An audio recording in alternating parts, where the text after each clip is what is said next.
IPhone 17 নিয়ে তো বাজারে বেশ হইচই চলছে, আর শোনা যাচ্ছে এমন কিছু পরিবর্তন আসছে যা আমরা সাম্প্রতিক বছরগুলোতে দেখিনি।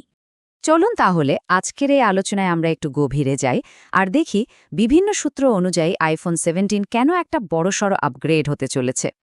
ম্যাক্রোমার্সের একটা কথা কিন্তু বেশ ভাবাচ্ছে।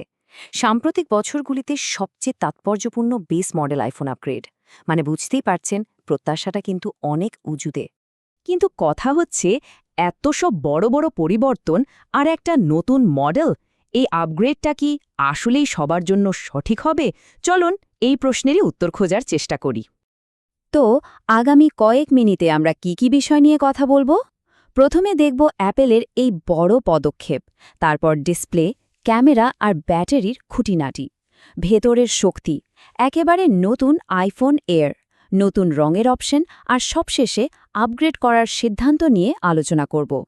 আচ্ছা, প্রথমে চলুন সেসব আপগ্রেডের কথা বলি যেগুলো ফোনটা হাতে নিলেই চোখে পড়বে আর মুখে একটাই কথা আসবে, ওয়াও। ভাবা যায়, বেস মডেলে প্রথমবারের মতো আসছে প্রো লেভেলের 120 হার্টজ প্রো মোশন আর অলওয়েজ অন ডিসপ্লে। এর মানে হল স্ক্রোলিং থেকে শুরু করে গেমিং সব কিছু হবে অবিশ্বাস্যভাবে মসৃণ আর রেসপন্সিভ। ক্যামেরার দিকে তাকালে তো আরও বড় চমক, আল্ট্রা ওয়াইড ক্যামেরাটা। মানে ভাবুন একবার, 12 মেগাপিক্সেল থেকে সোজা 48 মেগাপিক্সেলে চলে যাচ্ছে।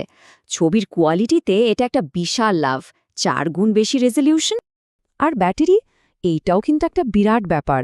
ভিডিও প্লেব্যাকে প্রায় 8 ঘন্টা বেড়ে যাচ্ছে, মানে 22 ঘন্টা থেকে সোজা 30 ঘন্টা। সারাদিনের ব্যবহারের জন্য এটা একটা বিশাল স্বস্তি।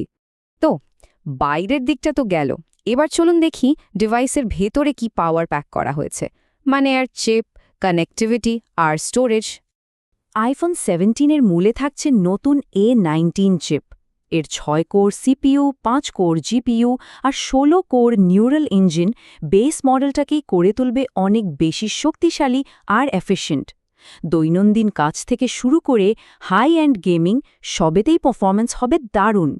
কানেক্টিভিটির দিকেও কিন্তু বেশ জোর দেওয়া হয়েছে।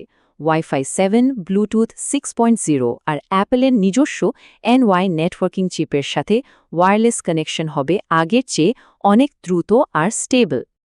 আর হ্যাঁ, একটা বড় স্বস্তির খবর হলো স্টোরেজ। 128 জিবির দিন শেষ, এখন বেস মডেলই শুরু হবে 256 জিবি দিয়ে, যা আগের জেনারেশনের ঠিক ডাবল। এবার আসা যাক এই লাইনআপের সবচেয়ে বড় চমকের কথায়। এবার কিন্তু প্লাস মডেলটা থাকছে না, তার জায়গায় আসছে একেবারে নতুন কিছু। ঠিকই ধরেছেন, আত্মপ্রকাশ করছে একটি নতুন মডেল, আইফোন এয়ার। এই আইফোন এয়ার আসলে একটা ultra thin premium model. Plus সিরিজের জায়গায় এটাকে আনা হচ্ছে, আর এর ফোকাসটা হলো হালকা ডিজাইন আর হাই এন্ড মেটেরিয়ালসের ওপর। আর কতটা পাতলা? মাত্র 5.6 মিলিমিটার। এটা কিন্তু এখন পর্যন্ত অ্যাপেলের বানানো সবচেয়ে পাতলা আইফোন। ডিজাইনটা সত্যিই চোখে পড়ার মতো। তাহলে আইফোন 17 আর এয়ারের মধ্যে পার্থক্যটা কোথায়? দেখুন, এয়ার মডেলে থাকছে আরও পাওয়ারফুল A19 প্রো চিপ আর পলিশড টাইটেনিয়াম বডি। তবে ক্যামেরার ক্ষেত্রে একটা টুইস্ট আছে। ডুয়াল ক্যামেরার বদলে এতে থাকছে একটা সিঙ্গল 48 মেগাপিক্সেল ক্যামেরা, আর দামটাও $200 বেশি। পারফরম্যান্স তো হলো, এবার একটু ডিজাইনের দিকে নজর দেওয়া যাক, মানে নতুন রঙগুলো কেমন হবে। এবারে রঙের তালিকাটা কিন্তু বেশ ইন্টারেস্টিং। বেস আইফোন 17-এর জন্য ল্যাভেন্ডার, সেজের মতো কিছু নতুন রং থাকছে। আবার এয়ারের জন্য আছে স্কাই ব্লু, লাইট গোল্ডেন মতো প্রিমিয়াম অপশন। আর প্রো মডেলগুলোতে তো কসমিক অরেঞ্জ আর ডিপ ব্লুর মতো দারুণ সব রং আসছে। আচ্ছা, এত সব তথ্য তো জানা গেল। এখন আসল প্রশ্নটা হলো, এই সমস্ত পরিবর্তনগুলো বিবেচনা করে আপগ্রেড করাটা কি ঠিক হবে? দেখুন, আপগ্রেড করার পেছনে বেশ কয়েকটা বড় কারণ কিন্তু রয়েছে। যেমন বেস মডেলে প্রথমবার 120 hertz promotion display, ultra wide ক্যামেরায় বিশাল উন্নতি, প্রায় 30 ঘন্টার ব্যাটারি লাইফ, আর ওই নতুন আল্ট্রাথেন এয়ার মডেলের অপশনটা তো আছেই।